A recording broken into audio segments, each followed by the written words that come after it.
தமிழ் நண்பர்கள் அனைவருக்கும் வணக்கம். அக்னிச்சிறகு சேனல் சார்பாக இந்த வீடியோவுக்கு உங்களை அன்புடன் வரவேற்பது நான் உங்கள் கௌசி. கார்த்திக் ரேவதி சீரியலுடைய இன்னைக்கு எபிசோடுக்கான ரிவ்யூ என்ன அப்படின்றத பார்க்கலாம். அதுக்கு முன்னாடி இது வரைக்கும் நம்ம சேனலை நீங்கள் சப்ஸ்கிரைப் பண்ணலைன்னா பண்ணிக்கிறங்க. கூடவே இருக்க பெல் ஐக்கானையும் கிளிக் பண்ணி அதில் ஆல் அப்படின்ற ஆப்ஷனையும் கிளிக் பண்ணிக்கிறங்க. அப்போ தான் நான் போடக்கூடிய வீடியோ உங்களுக்கு உடனே நோட்டிஃபிகேஷனாக வரும். சரி வாங்க இன்னைக்கு எபிசோடுக்கான ரிவ்யூ என்ன அப்படின்றத பார்க்கலாம். எபிசோடை பொறுத்த வரைக்கும் ஃபர்ஸ்ட் சீன் ரேவதி தன்னுடைய ஃப்ரெண்டுக்கிட்டே பேசிகிட்டு இருக்காங்க. ரேவதியுடைய ஃப்ரெண்டு ஆஸ்திரேலியாவில் இருக்காங்க. ரேவதி இங்கேருந்து இந்த ஊரை விட்டு போகலாம் அப்படின்ற முடிவை எடுத்திருக்காங்க. ரேவதியோடைய ஃப்ரெண்டு கல்யாண வாழ்க்கை எப்படி இருக்குது அப்படின்னு சொல்லி கேட்கும்போது அதையே நீ கேட்குற அப்படின்னு சொல்லி கல்யாணத்தில் நடந்த ஒட்டுமொத்த குழப்பத்தையும் தான் ஃப்ரெண்டுக்கிட்ட சொல்லிவிட்டு எனக்கு அங்கே ஒரு வேலை வாங்கி கொடுக்க முடியுமான்னு சொல்லி கேட்கும்போது வேலை வாங்கி கொடுக்குறதுல எந்த ஒரு பிரச்சனையும் கிடையாது. ஆனால் இங்கே வந்துட்ட அப்படின்னா 5 வருஷத்துக்கு இடையில நீ இந்தியாவுக்கு போகவே முடியாது, அக்ரிமெண்ட் போட சொல்லிடுவாங்க அப்படின்னு சொன்னதும் அதெல்லாம் ஒரு பிரச்சனையே கிடையாது அப்படின்னு சொல்லும்போது சரி இன்றைக்கே போயிட்டு நீ வீசா அப்ளை பண்ணு அப்படின்னு சொன்னதும் ரேவதி சர்டிஃபிகேட்லாம் எடுத்துகிட்டு அங்கேருந்து கிளம்புறாங்க. அப்படியே சீனை கட் பண்ணால் சாமுண்டீஸ்வரிக்கு ஏற்காட்டில் நடந்த விஷயம் கார்த்தி மூலமாக தெரிய இனிமேல் இந்த மகேஷை விட்டு வைக்கக்கூடாது, இந்த ரேவதி கிட்ட எல்லா உண்மையும் சொல்ல வச்சிடணும், இதுதான் நல்ல முடிவு அப்படின்னு சொல்லிட்டு சாமுண்டீஸ்வரி ஒரு பக்கம் கிளம்பி போயிட்டுருக்காங்க. இன்னொரு பக்கம் நேராக கார்த்தி மாயாவுடைய வீட்டுக்கு போகிறாங்க. போனது மட்டும் இல்லை, இங்கே மாயாவை வார்ன் பண்ணிட்டு தான் வராங்க. இனிமேல் ரேவதிக்கு நீ தொந்தரவு கொடுத்தான்னா நான் சும்மா இருக்க மாட்டேன், என் பொறுமைக்கும் ஒரு எல்லை இருக்குது அப்படின்னு சொல்லும்போது இப்போ புதுசாக வந்த பொண்டாட்டி மேலே அவ்வளோ பாசமாக, அப்போது நான் ஏன் மகேஷ் மேலே எவ்வளோ பாசம் வச்சுருக்கேன் தெரியுமா, நீ தான் மகேஷை கடத்தி வச்சுருக்கணும், உடனே மகேஷை விடுன்னு சொல்லி மாயா ஒரு பக்கம் கார்த்தியை மிரட்ட கார்த்தி என்னுடைய பொறுமைக்கும் ஒரு எல்லை இருக்குது, இனிமேல் நான் சும்மா இருக்க மாட்டேன், ரேவதியை உடல் அளவுலோ மனசளவுல நீ தொந்தரவு பண்ணனா அப்புறம் என்னுடைய சுயரூபத்தை காட்ட வேண்டியது வரும் அப்படின்னு சொல்லி மாயாவை மிரட்டிட்டு தான் கார்த்தி அங்கேருந்து போயிருக்காங்க. ஸோ ஆனாலும் மாயா திருந்தின மாதிரி தெரியலை. ஸோ மகேஷை பார்க்க இன்னொரு பக்கம் சாமுண்டீஸ்வரி போயிருக்காங்க.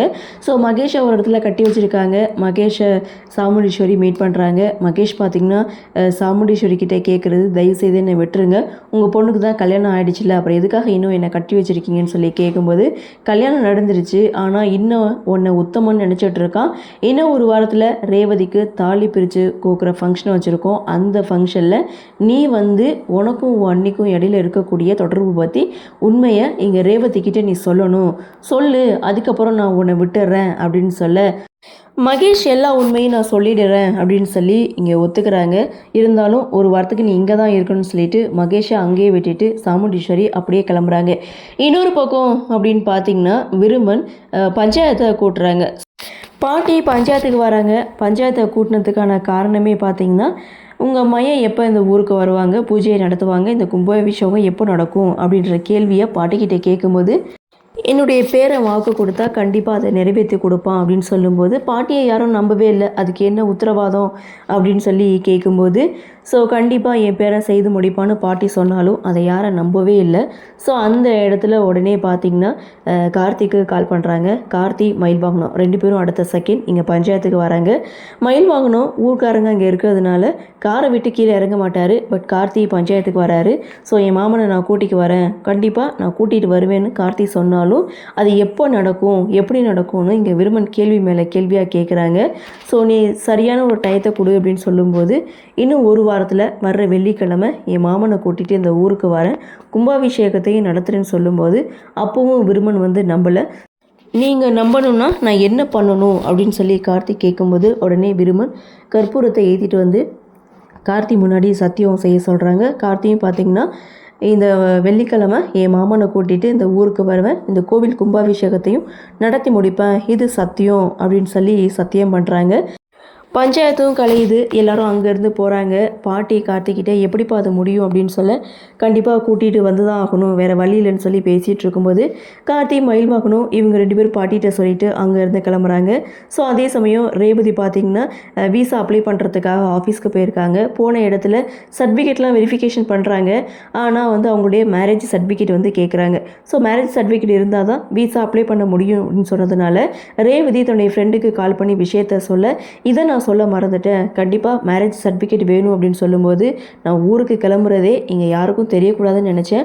ஆனால் அப்படி இருக்கும்போது அவங்ககிட்ட போய் என்னால் எப்படி கேட்க முடியும் அப்படின்னு சொல்லும்போது வேறு வழி இல்லை, இதை நீ செய்து தான் ஆகணும் அப்படின்னு சொல்லி இந்த சீனை முடிக்கிறாங்க. அடுத்து ரேவதி நேராக வீட்டுக்கு போகிறாங்க. ரேவதி கிட்ட சாமுண்டீஸ்வரி எங்கே போன அப்படின்னு சொல்லி விசாரிக்கிறாங்க.